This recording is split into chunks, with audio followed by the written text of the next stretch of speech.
Nunca ninguém me decepcionará naquilo que Deus colocou em mim.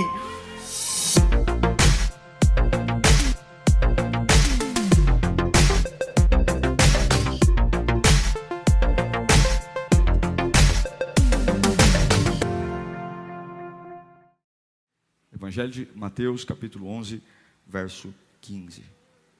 Você que está a primeira vez online, bem-vindo, que Deus te abençoe, que o Senhor possa falar com você nessa manhã. Aquele que tem ouvidos, ouça. A quem posso comparar essa geração? Somos como crianças que ficam sentadas nas praças e gritam umas às outras. Nós lhe tocamos flauta, mas vocês não dançaram. Cantamos um lamento, mas vocês não se entristeceram.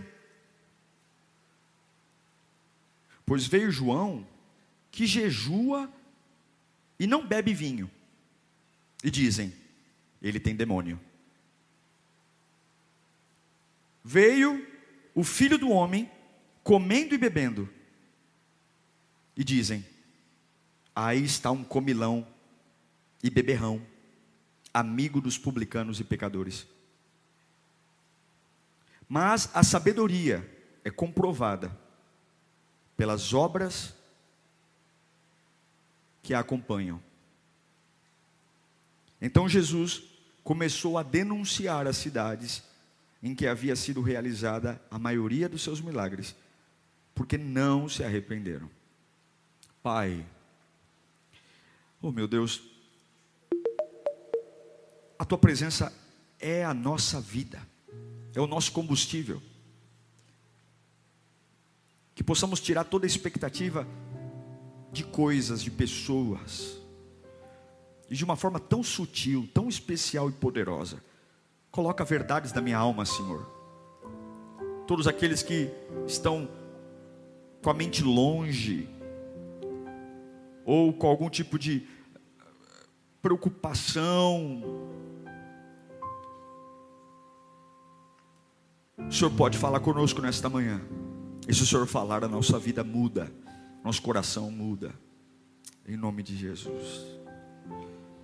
Jesus diz, do que Ele pode chamar essa geração? Uma geração difícil de ser ensinada.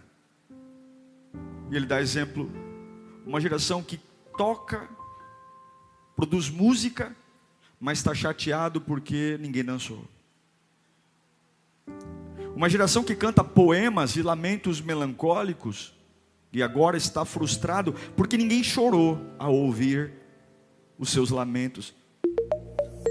João Batista, que tinha seu jeito, sua maneira de ser. Não, João Batista, ele jejua e não bebe vinho, e ele tem demônio. Aí vem alguém que é perfeito, então vamos aprovar Jesus. Se João Batista é um demônio, então Jesus é muito melhor que João Batista, mas não. Enquanto João Batista jejua e não bebe vinho, Jesus não, Jesus é comilão, beberrão, e Jesus se assenta com os publicanos.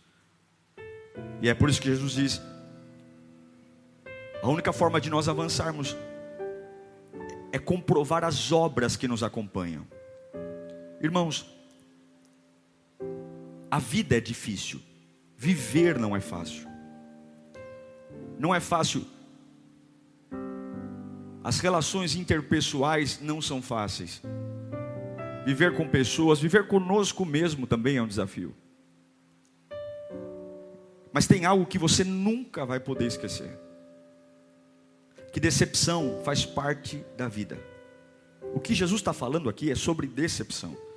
A decepção de um músico se preparar para tocar, e depois de tocar, as pessoas simplesmente não se envolverem com a sua canção. Um poeta se preparar para emocionar pessoas, e de repente ninguém se emocionar. Porque o que significa a decepção? Decepção nada mais, nada menos do que acontecer algo que você não espera.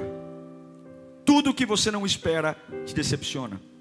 Mas isso é normal. Eu me lembro de Salomão, em Cantares capítulo 2, versículo 15. Ele diz, olha, apanhem para nós as raposas, as raposinhas que estragam as vinhas, pois nossas vinhas estão floridas. Nós nos preparamos para os grandes demônios, para os grandes embates. Mas sabe onde de verdade nossa fé em Deus é abalada? Sabe de verdade o que faz estações passageiras ficarem?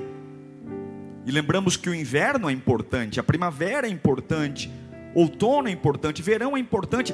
Mas por que são importantes? Eles vêm, marcam o período do ano, mas vão embora. O inverno só é inverno importante se ele vem e vai. Todas as estações que ficam, destroem. Nada nasce no Polo Norte, no Polo Sul. Num deserto nada nasce, porque há um clima constante. E nós estamos preparados para tudo, mas ignoramos as decepções. E elas são pedras de tropeço na obra de Deus na nossa vida. Elas enfraquecem a nossa fé, enfraquecem nosso crer, enfraquecem. A mesma coisa que a decepção faz conosco é o que um pneu do carro faz. Nós sabemos que um pneu do carro pode furar a qualquer momento, mas ninguém sai de casa mais cedo imaginando esse risco. A gente sai de casa no mesmo horário que sempre saímos com o carro, porque a gente conta que no pneu não vai furar. E quando o pneu fura, fatalmente nós vamos chegar atrasados do compromisso. Porque aconteceu algo que nós sabemos que pode acontecer a qualquer momento, mas vivemos como se jamais fosse acontecer. Todos nós sabemos que a maioria das coisas que nós desejamos, idealizamos, elas não vão acontecer desse jeito, a gente sabe. Todos nós aprendemos que as pessoas nem sempre vão reagir como nós esperamos, a gente sabe disso. Todos nós sabemos que não vai dar para comprar tudo o que a gente quer comprar, mesmo que aquilo me arrancou sonhos e inspirações. Todos nós sabemos que o nosso tempo não vai acontecer como nós idealizamos, mas nós ficamos sempre lutando contra demônios gigantescos e repreendemos o câncer, repreendemos a AIDS, repreendemos um monte de coisa e vamos permitindo que as pequenas raposinhas que vão se apresentando fiquem, e daqui a pouco nossa fé não avança. Há um rastro de decepção. E é isso que Salomão está dizendo, e Jesus está dizendo, olha, cuidado com a sua expectativa no retorno daquilo que você está fazendo. Cuidado, porque sempre haverá uma diferença. E hoje, Satanás tem destruído pessoas pela decepção. Eu não sei, eu estou decepcionado. Estou decepcionado com a minha vida com Deus. Estou decepcionado com as pessoas. Estou decepcionado com a igreja. Estou decepcionado com a minha mãe. Estou decepcionado. Por que você está decepcionado? Porque não aconteceu como eu imaginava. Ora, meu irmão, e quando foi que você assinou um contrato que tudo aconteceria como você planejou? Quando foi? Me diga na Bíblia um texto que vai ser assim. Quem colocou essa ideia idiota? Que tudo que colocarmos na cabeça vai acontecer. Que as pessoas vão reagir. Eu não controlo a mente das pessoas, eu não controlo o coração das pessoas. E quando foi que eu coloquei essa ideia idiota? Que todo mundo vai me amar como eu quero que me amem. Que todo mundo vai cuidar de mim como eu quero que cuidem. Que todo mundo vai ser leal como eu quero que seja. Quem foi que te disse essa ideia idiota? Porque Jesus não foi. Que rebaixa a criação de Deus, a criação feita para dominar. Quando Deus pegou você e fez, Ele falou, domine sobre as aves, domine sobre a terra, domine.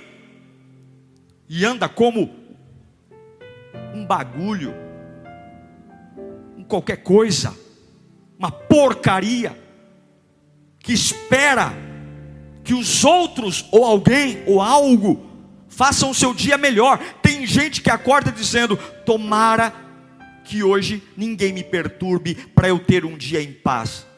Vai lamber sabão. Tomara que hoje ninguém me infernize para eu poder ter um dia de tranquilidade. Você precisa que alguém pare para te dar paz. Quem você é?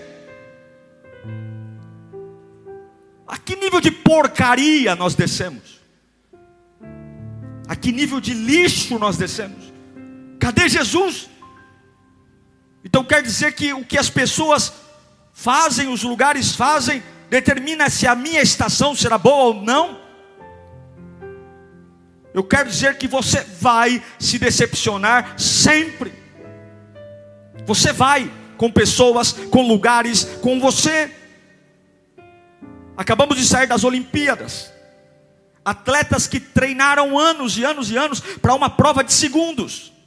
Mudaram sua alimentação, sua forma de dormir, treinos, e chegam lá no dia da sua apresentação.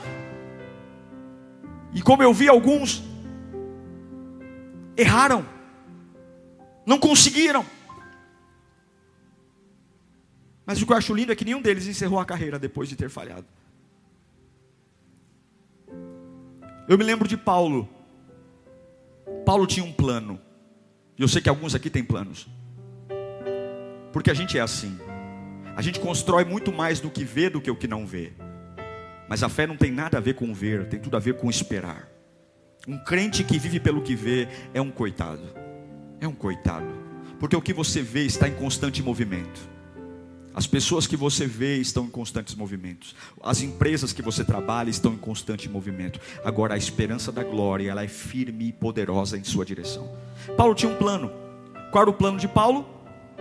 Eu vou pregar para as igrejas gentias, vou arrecadar dinheiro, vou arrecadar recursos, eu vou pregar para as igrejas gentias fora de Jerusalém, e quando eu tiver bastante recurso, eu volto para Jerusalém com os recursos, eu vou presentear a igreja de Jerusalém com recurso para unir as igrejas, unir a igreja cristã judaica e unir a igreja cristã gentia. Isso está lá em Romanos 15, versículo 30, vamos ler. Romanos 15, 30 diz: recomendo-lhe, irmãos, por nosso Senhor Jesus e pelo amor do Espírito, que se unam a mim em minha luta. Qual é essa luta? Arrecadar recurso, orando a Deus em meu favor. Vamos lá. Orem para que eu esteja livre dos descrentes da Judeia, e que o meu serviço em Jerusalém seja aceitável aos santos, à igreja,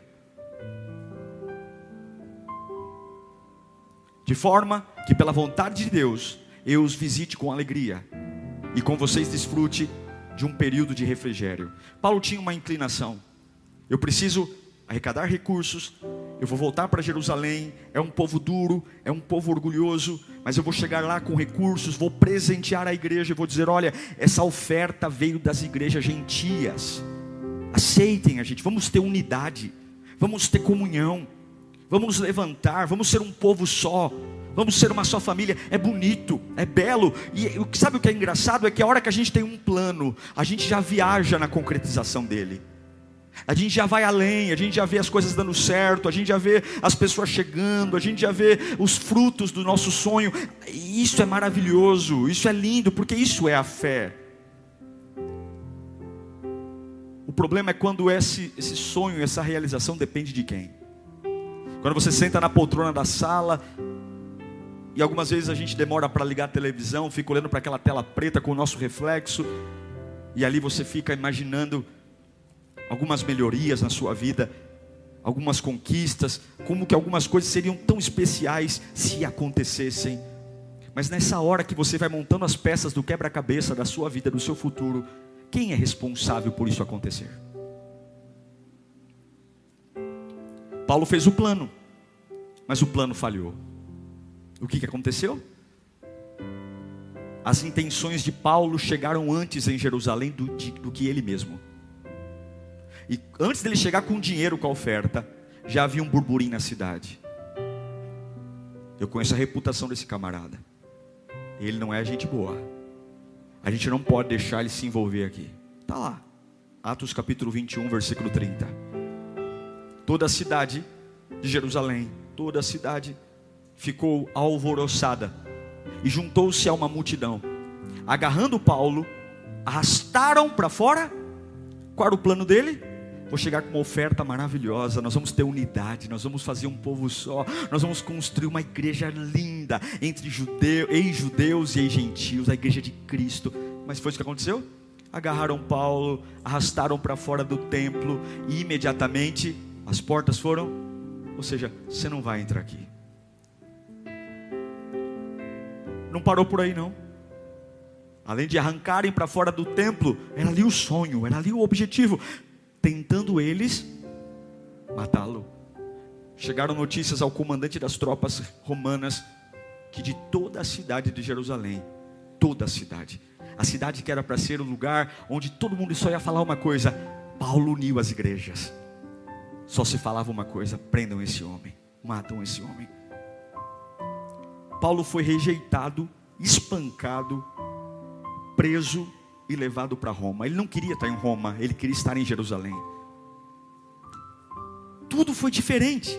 Nada do que aconteceu, do que ele plantou. E eu fico tentando imaginar, na hora que ele ia pedir oferta nas igrejas gentias, não tem como você inspirar uma pessoa sem mostrar o que você vê no futuro. Olha, gente, ofertem, porque eu vejo em Jerusalém vai ser uma unidade. Vocês que não são aceitos hoje vão passar a ser aceitos lá. Nós vamos ter comunhão, nós vamos fazer caravanas, nós vamos fazer Lírio Day, nós vamos fazer cultos maravilhosos, nós vamos ter dias lindos, vamos fazer piquenique. Já pensou, grego? Você ir lá com o Judá, vai ser maravilhoso. Nada aconteceu. Ele está preso em Roma. E você, onde está hoje? Onde você está hoje? O seu ano é uma porcaria, porque você está num lugar diferente do que você imaginou. Ai, pastor, olha, pastor, eu não sei, minha vida está um caos, eu estou perdido, porque eu estou perdido. Sabe o que eu aprendo com esse homem? Irmão, que nenhuma decepção é definitiva. Em uma das suas últimas cartas, preso em Roma, Paulo escreve o seguinte para Timóteo, 2 Timóteo capítulo 1, versículo 1. Ele escreve: Paulo, apóstolo de Cristo, pela vontade de Deus, segundo a promessa da vida que está em... Ele não diz: Paulo, um arrecadador de fundos fracassado. Paulo, um herege que queria tinha uma boa intenção e agora está preso aqui em Roma. As pessoas me decepcionaram. Os lugares que eu queria ser aceito não me aceitaram. Mas eu continuo sendo Paulo, apóstolo de Cristo Jesus, pela vontade de Deus, segundo a promessa de vida que está em Jesus. Porque Paulo, um homem de Deus, é definido por quem ele serve e não como ele serve. A hora que você entender que o que te define é quem você serve, você vai perceber que ainda que os lugares que você esteja hoje não são os lugares que estavam nos seus planos, nos seus diários, não estavam nas suas folhinhas de calendário, ainda que a sua renda não seja a renda que você planejou, dizendo: olha, eu vou abrir essa empresa, em 1 ano de empresa eu vou faturar muito, depois de 2 anos de empresa, e você está lá tendo que fechar a empresa hoje, dizendo: meu pai, eu estou tendo que voltar a trabalhar CLT, porque a minha empresa está falindo. Ainda que você tenha dito: pastor, eu vou namorar com essa pessoa, vai ser maravilhoso, eu vou casar, vai ser tudo uma bênção, uma maravilha, e no meio do trajeto, essa pessoa que era a realização do seu sonho, ela pisou na bola com você. Eu quero que você entenda, quando você lembra quem você serve, meu irmão, quando você serve e onde você serve, simplesmente não importa. Paulo está preso em Roma. Não tem nada a ver com o que ele queria, mas o Deus que ele serve é o mesmo. E eu te pergunto: onde fica Deus quando não acontece o que você esperava? Aonde fica Deus quando as pessoas não reagem como você esperava? Aonde fica Deus quando as portas não se abrem como você esperava? Onde fica Deus quando simplesmente: mas pastor, o senhor não tem noção, eu me dediquei, eu trabalhei, eu sonhei, eu inspirei pessoas, eu estou até com vergonha porque eu falei tanto disso, o que eu vou dizer para as pessoas agora? O que eu vou dizer para a minha família agora? Eu fiz tudo, mas aconteceu tudo diferente. De Jerusalém eu fui para Roma, Roma, de inspirador eu virei prisioneiro. Mas se você entender a quem você serve, não importa se Jerusalém ou Roma, eu continuo sendo apóstolo de Jesus Cristo, movido pela suprema vontade do Pai. A diferença não é o sonho é maravilhoso, nós temos sonhos para lírios, sonhos para a expansão da igreja, e eu sei que eu tenho sonhos para minha vida, para minha filha, para meu casamento, para minha esposa, eu tenho um sonho para minha profissão, e eu sei que você também tem, mas o grande desafio é, a maioria desses sonhos não vai acontecer como nós planejávamos. Nem sempre você vai para Jerusalém, nem sempre você vai ser a última bolacha do pacote. Talvez você está esperando ser amado e vão te odiar, talvez você está esperando ser aceito e vão te desprezar, talvez você está crente dizendo, eu vou falar isso aqui, vão me amar, e você abre a boca e fala, e todo mundo te odeia. Ou você acha que Paulo não imaginava que a igreja de Jerusalém iria aceitá-lo? Ou você acha que Paulo não imaginava que iriam beijá-lo, aplaudi-lo? E tudo o que aconteceu foi ódio, vontade de matar. Mas a verdade é, quando eu lembro quem eu sirvo, onde eu sirvo não importa. Queridos, coloque uma coisa na sua mente: as decepções acontecem. Em 2 Timóteo capítulo 4, verso 12, Paulo conta uma decepção. Ele não esquece, porque ser curado não é ter Alzheimer, entende? Deus nunca vai pedir para você esquecer o que aconteceu, até porque a única chance que a gente tem de melhorar de vida é lembrar o que aconteceu. Nunca diga a Deus, Senhor, eu quero esquecer. Diga, Senhor, eu quero que não doa mais. Senhor, eu só quero que não doa. Eu só quero que isso não me impeça de recuperar meu ritmo, minha velocidade. Mas eu quero me lembrar. Eu quero me lembrar de como foi, de quando foi. Eu quero me lembrar dos detalhes. Eu quero ter a autópsia do fracasso na minha frente, para que toda vez que a minha inclinação me levar de novo lá. Paulo lembrou. Em 2 Timóteo 4,16, ele fala, você acha que isso é fácil de dizer isso? Na minha primeira defesa, quando ele está preso em Roma, na minha defesa, o que está escrito ali? Ninguém apareceu. Ninguém foi. Todos.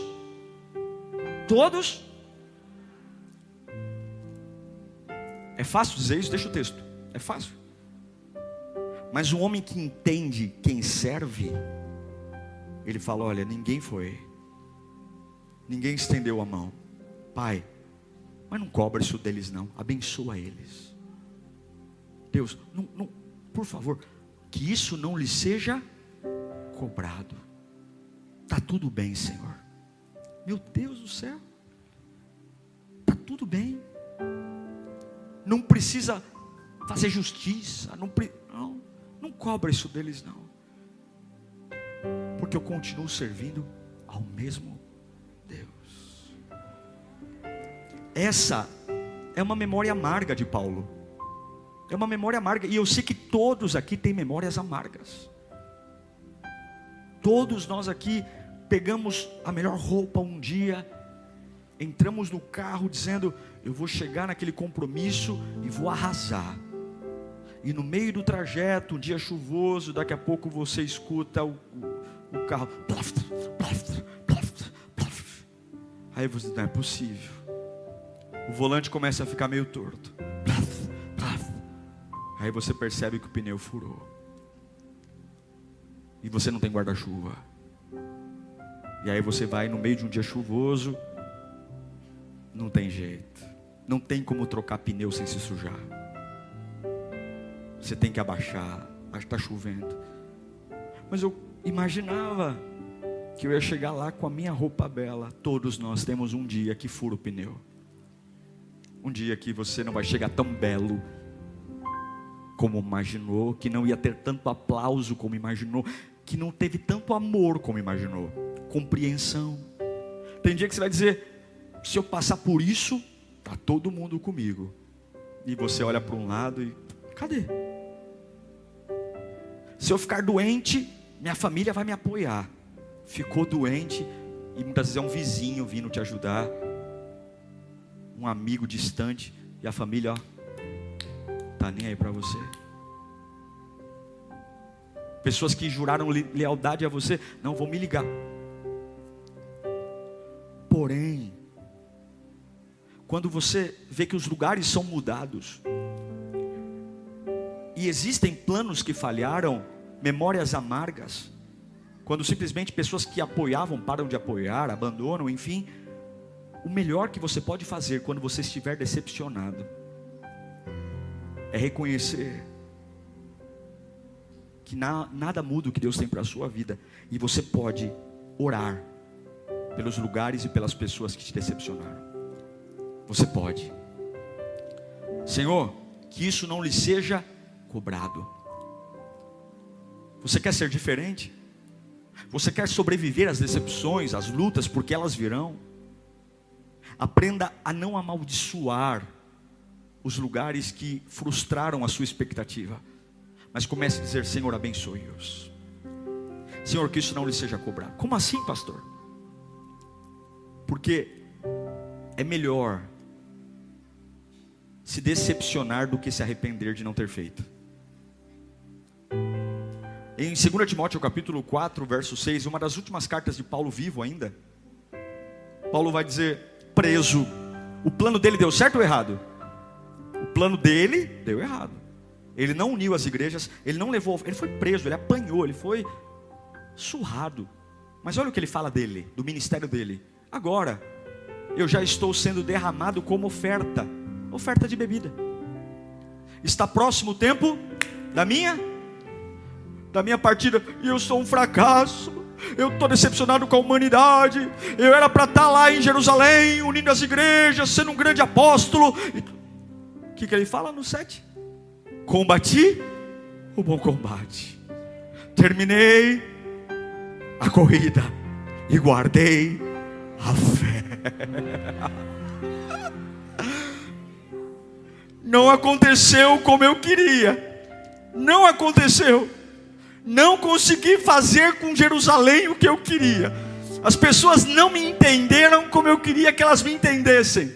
A igreja de Jerusalém não me recebeu. Aquilo que para mim era doce, para eles era amargo. Mas eu digo aqui nessa cela fria, nessa cela escura, quem eu sirvo é o mesmo. Então eu digo para todos ouvirem: escutem, eu lutei o bom combate.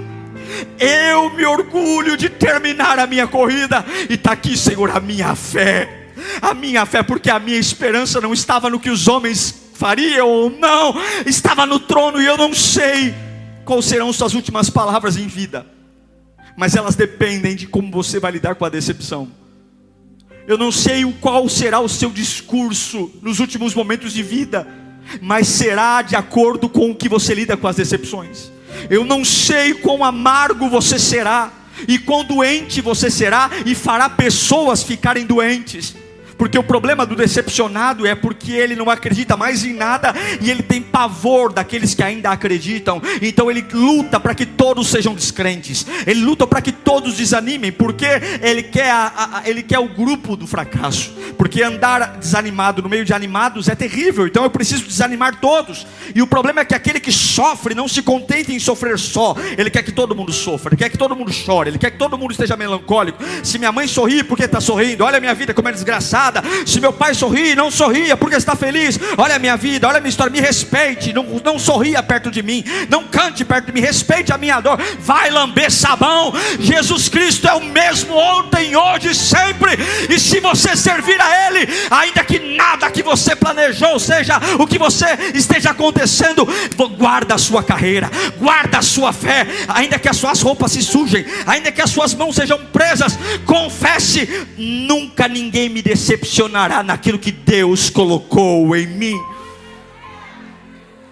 No final da jornada, Paulo tem decepções, porque ele lembra que foi abandonado, mas ele diz: eu não me arrependo do que eu fiz. Eu prefiro me arrepender do que eu fiz, do que me arrepender de nunca ter feito. Tem pessoas que começam, não dá certo, e dizem: como eu fui um tolo, como eu fui um burro, como eu fui um idiota, como eu nunca mais farei isso. Não diga isso. Não, vou deixar de ser otário. Você não vê Paulo se lamentando. Ele só diz: se Deus permitiu estar aqui, amém. Eu lutei a boa luta. Quando me arrastaram para fora da igreja e fecharam a porta, eu lutei a boa luta. Quando me bateram, eu lutei a boa luta. Me bateram por causa do evangelho, me bateram por causa da minha fé, me bateram por conta do meu amor a Deus. Me bateram. Quando for mandar embora, eu estou lutando a boa luta, Senhor. Por que eu fui mandado embora? Porque sou honesto? Glória a Deus, estou lutando a boa luta. Por que se afastaram de mim? Porque eu quero ter compromisso com Deus, eu não quero mais beber, não quero mais fumar, não quero mais fazer coisa errada, então eu estou lutando a boa luta. Mas pastor, um desses meus amigos é uma pessoa influente onde eu trabalho, eu tenho certeza que vai ter retaliação. Eu estou lutando a boa luta. Eu estou lutando a boa luta. Eu estou lutando a boa luta porque eu quero completar a carreira.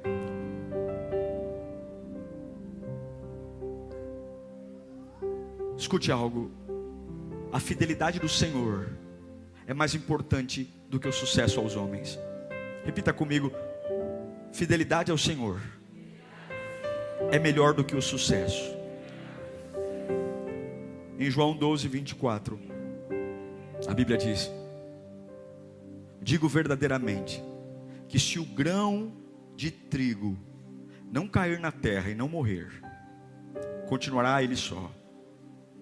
Mas se morrer, dará muito fruto. Olhe para mim.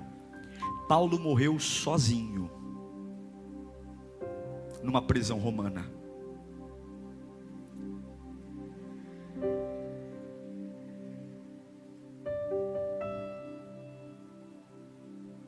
Ele pediu para as pessoas: orem por mim,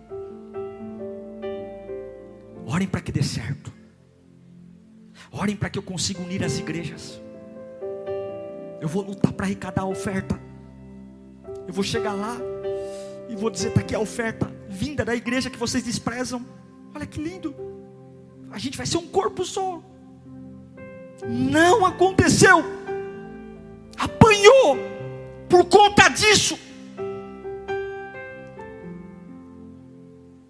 Morreu sozinho, sem dinheiro, sem título, sem respeito da maioria das pessoas. A geração dele não o respeitou. Mas hoje, 2000 anos depois, as suas cartas são lidas nos 4 cantos do mundo. Hoje, 2000 anos depois, todas as igrejas do planeta se curvam à inspiração divina do maior escritor do Novo Testamento, o apóstolo Paulo, o homem que nunca se importou onde ele estava, nunca se importou com os planos dele, sempre se importou em quem eu sirvo, quem eu sirvo, quem eu sirvo, quem eu sirvo, quem eu sirvo. Não quer dizer que ele não chorou, mas quem eu sirvo. Não quer dizer que ele não teve vontade, não, quem eu sirvo, quem eu sirvo. A gente é ser humano. Eu vou tirar uns 15 minutinhos para chorar, porque eu não sou de ferro, tá? Eu vou tirar uns 10 minutinhos aqui para fazer manha, porque eu não sou de ferro, tá? Mas lá a manha tem que passar, porque eu tenho que lembrar quem eu sirvo, quem eu sirvo. O choro tem que durar uma noite, mas de manhã quem eu sirvo. Ah, meu Deus, seria tão legal se isso acontecesse, mas não aconteceu. Ok, estou aqui meio cambaleado, mas quem eu sirvo? Quem eu sirvo me torna de novo leal, me torna de novo no prumo. Você vai se decepcionar, você vai. Se você se decepcionou ontem, vai se decepcionar hoje, vai se decepcionar amanhã. Você vai se decepcionar com gente, vai se decepcionar com agenda, vai se decepcionar com dinheiro, vai se decepcionar com promessas, vai se decepcionar com o caráter das pessoas. Você vai se decepcionar com promessas financeiras, vai se decepcionar com um banco, vai se decepcionar com financiamento de imóvel. Você vai se vai se decepcionar com um parente, vai se decepcionar com filho, com pai, com irmão, com marido, com esposa. Você vai se decepcionar, você vai, porque não vai acontecer tudo do jeito que você quer. Não vai, a vida não é assim, não é assim, as coisas não são assim, a vida não é assim. Jesus não disse que seria assim, não disse, a Bíblia não disse que é assim. E você e eu somos um tolo se acordarmos todos os dias querendo garantir que o meu roteiro vai ser cumprido. Não, seja inteligente gente, pelo amor de Deus, ao invés de se preocupar em casar as peças do tabuleiro, preocupe-se em lembrar dia a dia quem eu sirvo, quem eu sirvo, quem eu sirvo, quem eu sirvo. Porque se você lembrar quem você serve, quando as peças humanas não se encaixarem, o céu está no mesmo lugar. E aí você chora como todo mundo chora, entra em crise como todo mundo entra, quer desistir como todo mundo desiste, porque você é gente como todo mundo. Mas se você lembrar e se esforçar, diferente de todo mundo, você se levanta. Diferente de todo mundo, você encontra força. Diferente de todo mundo, a sua força é unida à força do céu, e você se ergue, porque Deus nunca te decepcionará. Deus nunca te decepcionará. Deus nunca te decepcionará. E eu vou provar isso para orarmos. 2 Timóteo 4,16. Põe o 16 primeiro. Antes. Na minha primeira defesa, primeiro julgamento, tribunal cheio. Imagine a galeria da acusação, lotada de gente. E aí você está ali como um réu, dizendo: quem veio por mim? Quem veio? Preguei tanto, sou um romano. Paulo era romano. Quem veio? Tenho certeza, aquele ali é parça. Aquele ali não. Já ajudei tanto essa pessoa, fiz tanta coisa boa por ela. Ele vai estar ali, vai gritar, dizendo: ele é inocente. Na minha primeira defesa, ninguém apareceu para me apoiar. Ninguém. Todos me abandonaram. Mas eu sirvo quem? Que isso não seja cobrado. Segura o 17. Segura o 17. Mas o Senhor permaneceu ao meu lado e me deu força, para que por mim a mensagem fosse plenamente pregada, proclamada, e todos os gentios ouvissem. E eu fui.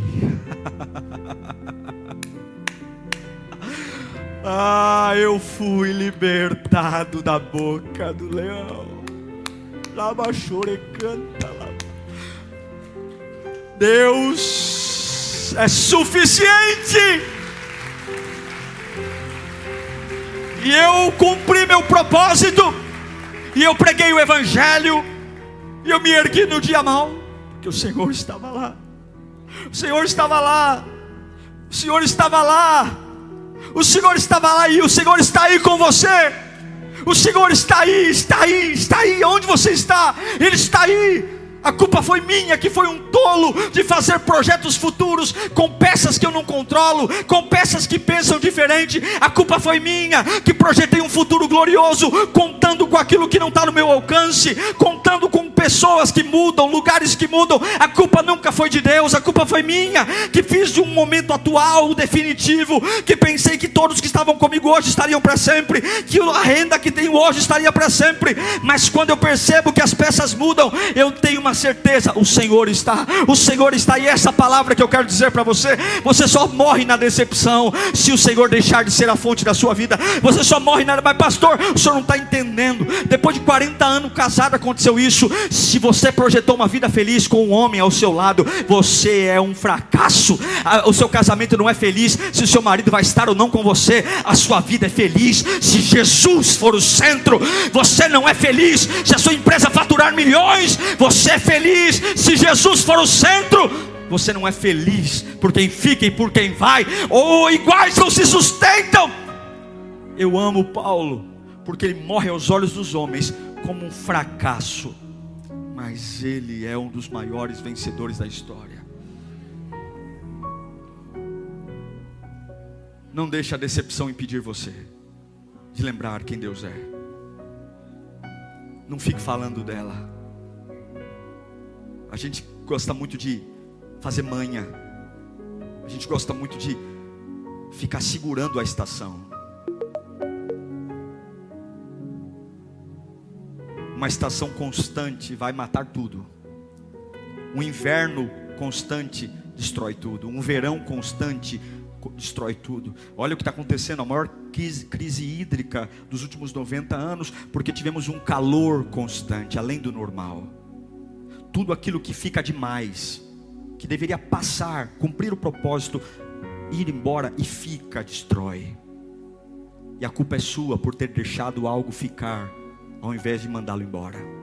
A culpa é sua de segurar uma estação com toda a força, abraçado nela, quando ela deveria vir, cumprir um propósito, mudar seus planos, e você seguir, dizendo, pode ir, eu vou continuar servindo a Deus, eu vou continuar servindo a Deus. Mas não, você esqueceu Deus, esqueceu a palavra, e disse, eu não me conformo com esse inverno, eu vou estudar esse inverno, eu vou conversar com esse inverno, eu vou dialogar com esse inverno, eu vou bater nesse inverno, eu vou viver esse inverno, eu vou olhar para ele todos os dias, e de repente, tudo está morrendo, sua fé está morrendo, e você diz, está vendo, pastor, por que minha vida não vai para frente? Porque tudo que eu quero não acontece, parece que Deus não me ama. Olha as patifarias que a gente fala, Deus não me ama, Deus não me ouve, Deus não gosta de mim. Tolo! A quem você serve? A quem você serve? A você? Eu queria que você fechasse os seus olhos. Paulo estava decepcionado e ele falou, eu sou um apóstolo de Jesus, servo de Deus. Talvez está falando, eu sou hoje uma pessoa abandonada, eu sou hoje uma pessoa mal amada, eu sou hoje uma pessoa desprezada, eu sou hoje um profissional falido, eu sou hoje uma pessoa que ninguém acredita, eu sou hoje aquilo, porque se tivesse... Não, você tem que lembrar quem você é. Eu sou hoje apóstolo Paulo, servo do Senhor Jesus Cristo. Estou numa cela escura, estou preso, mas eu continuo servindo a mesma pessoa que eu servia, a mesmo ser que eu servia quando tudo estava dando certo. É o mesmo. Você não pode morrer na decepção, porque você será decepcionado. Curve sua cabeça e comece a dizer ao Espírito Santo quem você é. Quem você é?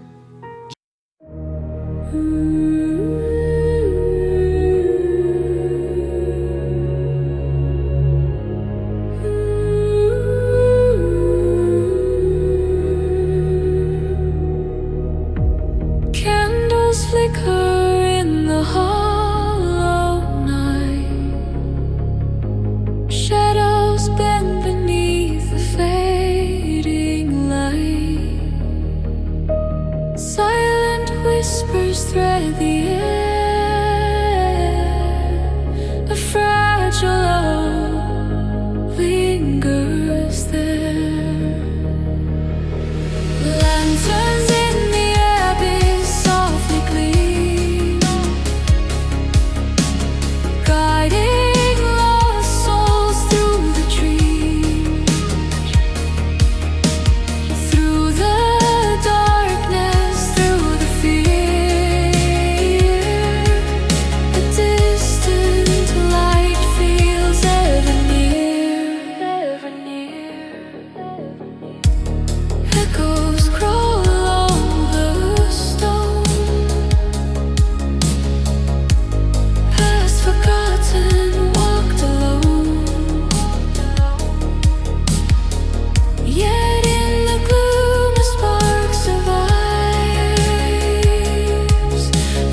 till they glow. Whisper